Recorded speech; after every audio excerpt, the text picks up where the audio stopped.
Well, as you can see, it's kind of a windy winter day out here. So we're going to do one we promised to do a bit back, and that is we're going to hit the Pilothouse today, or also known as the enclosed flybridge. Here we are in the Pilothouse, or enclosed flybridge if you prefer. And we had promised to go through this section with you guys, and here we are. We're going to take you through everything that's up here, and we'll try to think of everything. We'll try to get it all. So let's just go ahead and get into it. We'll start with the center of the dash here, which is all the analog instruments for both the engines. So we have our port engine controls in this group, and we have our starboard engine controls in this group. We've got, of course, the tach, trans temp, water temp, exhaust, A bank temp, voltmeter, engine hours, and exhaust B temp, engine oil pressure, and also transmission pressure. And the same thing repeated for the other engine. All of the bilge pumps are over here. If we get one of the bilge pumps kicking on automatically, we'll get a red light, and we can also manually run bilge pumps from here if we want to. The synchronizer control master switch is here as well. Moving on over to this side, we have the battery parallel switch. So if the battery's low on one side, we can connect both battery banks together to crank an engine. We have the naughty horn switch. We have manual blower control switches here, instrument light switch, and then the nav and anchor light adjustment for when you're anchored or for navigation lights on, the dimmer for the instrument backlights, and the dimmer for the compass backlights. Finally, we have our trim tab controls at the bottom. Right in the center, of course, we have the ignition switches and start-stop for the two mains. And we've put the autopilot front and center right here, which is really nice because you can navigate just turning this knob. It has little clicking detents in it. And this is a Simrad AP44. I believe this is the best autopilot you can get just because of the ease of use. This is very nice. At any rate, one detent or soft click is 1 degree of movement when you're navigating, and that's super handy. Of course, we have our transmission controls for forward and reverse here, and then our engine throttles on this side as well. So this is separate. You have to shift into gear and then choose your throttle speed. Of course, we have the main helm up here, and there is a second station outside. We have a duplicate controls outside, so you can talk to folks on the cockpit area if needed and operate from out there. Let's see, the next thing we have is we do have a windlass control to run the anchor up and down. We have a wiper control for the center wiper. Pushing this button gives you a single wipe of the center window only. That's separate from the other wiper controls. These are the docking light controls, the originals, and they no longer go to what looks like a car headlight sticking out of the bow, but instead we have black oak, very bright LEDs on the top of the flybridge here, and they are separated, so one points slightly off to the side and forward, and the same on the other side. So you can run singly one or the other to see something at night without blinding oncoming traffic. Finally, we have a stereo control here, and we do have dimming lights at the back of the inside of the Pilothouse here that we're actually on right now, so we can provide some extra light. And finally, the emergency air shutdowns for both engines. Pulling those while the engine runs closes a door which shuts the engine off. So for a diesel engine, if it runs away for some reason, because there's no spark plugs, of course, so if a diesel runs away because of fuel and you can't cut the fuel off, then the only other thing to do is to cut the air off, and that's what that will do. Pulling those when it is not an emergency is extremely inadvisable. It will blow the seals out of the blowers. Most likely it's bad for your engines. You should never use those unless it's a legit emergency.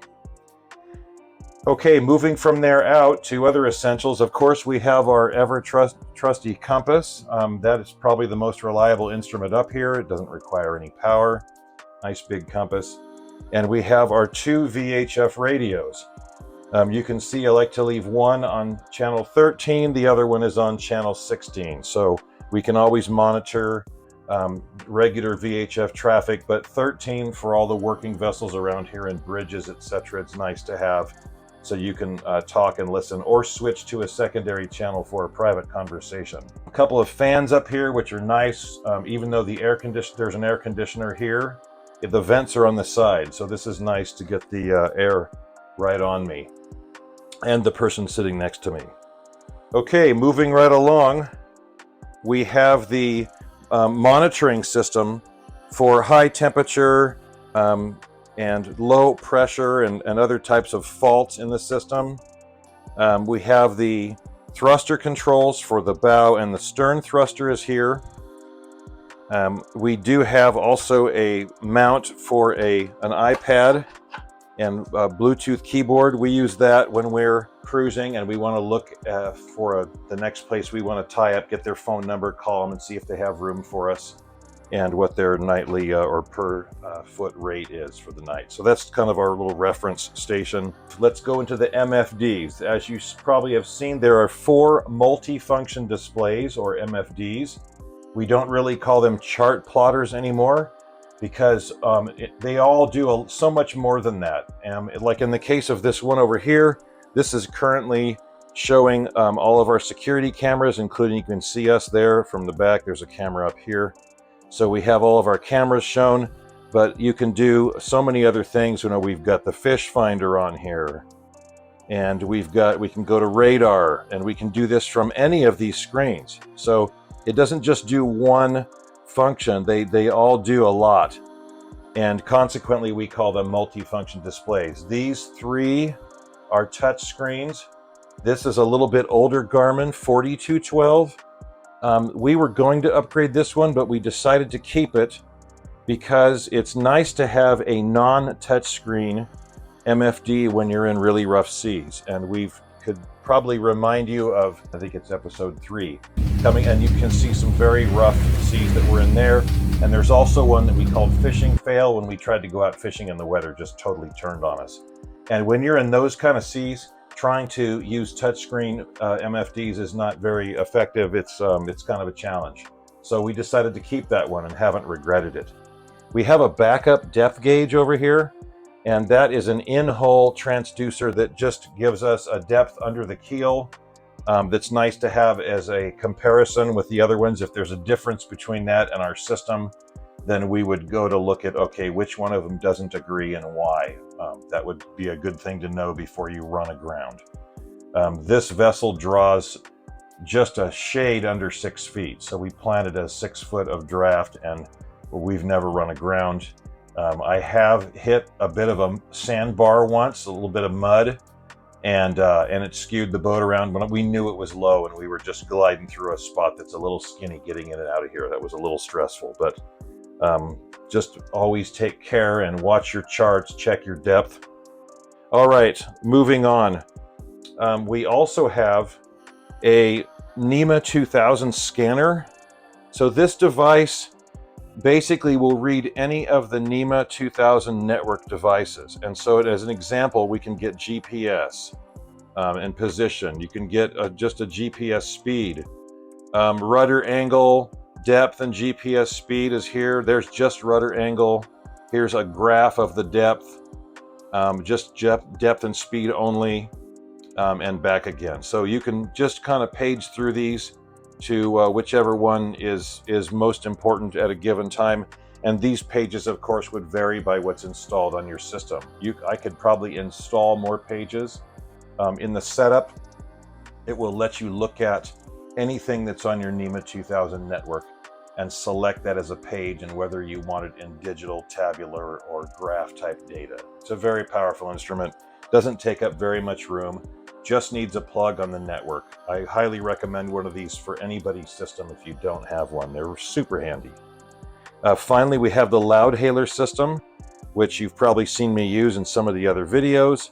This lets me listen to what's going on outside. Okay, here we go. And I can also talk to anybody either on the front or the back or both speakers, or we can go to the PA and talk to somebody that's in the salon or in the engine room. You can hear the battery charger down there.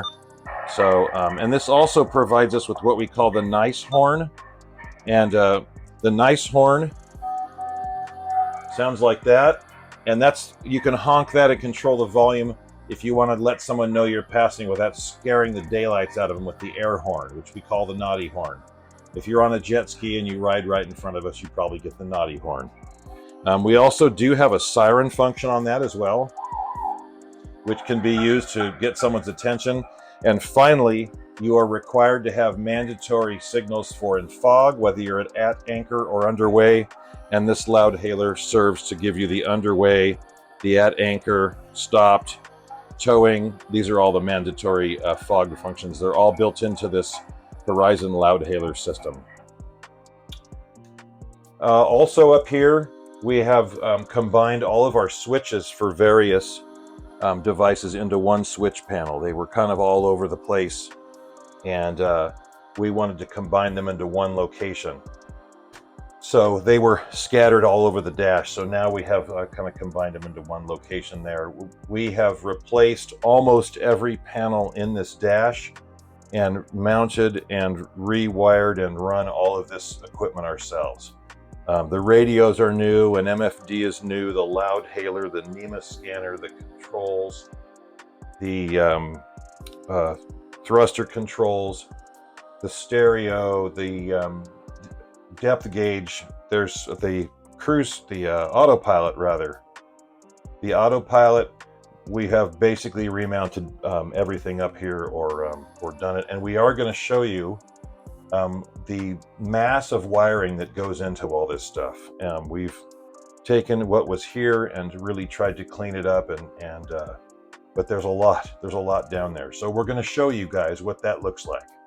All right, here we are in the space in the Pilothouse forward of all the controls and MFDs. So the lighting in here and the space obviously is not great. So we're doing the best we can to show you everything. And if it's a little hard to see or hear, sorry, there's not a lot of room for air. Here you can kind of see, you're looking at the back, and you can see the original instruments where they used to be from the panels here. And so the initial cutouts that were made when the vessel was brand new, and it's interesting over time, the number of changes. And you'll see this, I would say, on any yacht that we've worked on or owned, you get a sense of what used to be there by looking underneath. And a lot of times we find a lot of old wiring that we have to trace out that is unmarked, and sometimes it's live, and sometimes it just goes to nothing. And sometimes it can cause you some real grief. But we have spent a great deal of time down here cleaning all this up and making sure that everything that we use is run properly and working. So you can see our MFDs, the rewiring of all the analog devices. We built a whole new network over here for the Garmin system and put in a fuse block and bank. And we've just done a ton of work under here to get everything working and back up to speed again. So I would definitely also recommend that you invest in a yoga mat. There's just no way to be up here on your knees and crawling around without one of these, unless you're maybe a much younger person. But we've spent, I don't know, I think we spent literally a month straight up here working on everything when we redid all the panels up there. It took a lot of time. You might wonder, why does somebody possibly need 4 MFDs? So I thought I would show you. From the state control station here, I like to keep a chart going, and I like to have my fishing sonar, of course, and then this one we have on just the rear camera. And I've got the loud hailer here where I can talk to somebody, hey, whenever I need to, about what's going on out and back, and they can talk to me. I can see if somebody's on a fish or whatever else without even having to go outside. So that's super convenient for us. And we'll show you another situation where having the 4 MFDs is really good. As an example, when we were out on a fishing trip and we were out more than 100 miles and the weather turned really nasty on us, so we ended up team driving back at 1 o'clock in the morning. There was no moon out, the weather was a disaster, and you couldn't see anything. So for that one, we had our different cameras up, which is 4 cameras in the engine room, plus any internal spaces like the equipment room are covered, so we can keep an eye on everything. We have our radar, so we could look for any vessels or any objects that we would worry about striking.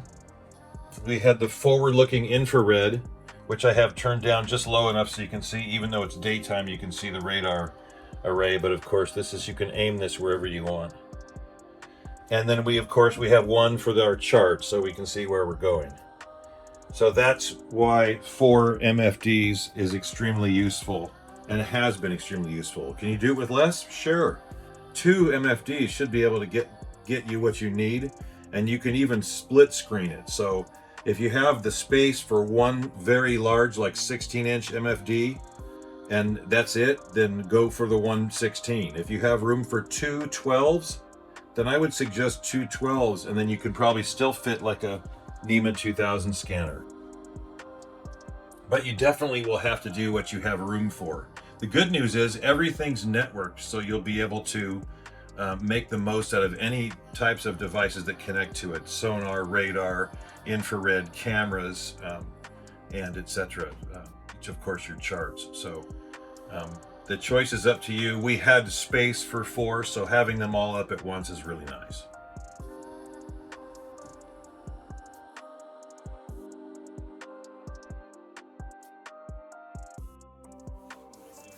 What are you doing? Cleaning bird poop off the swim step again. The joys of owning a yacht.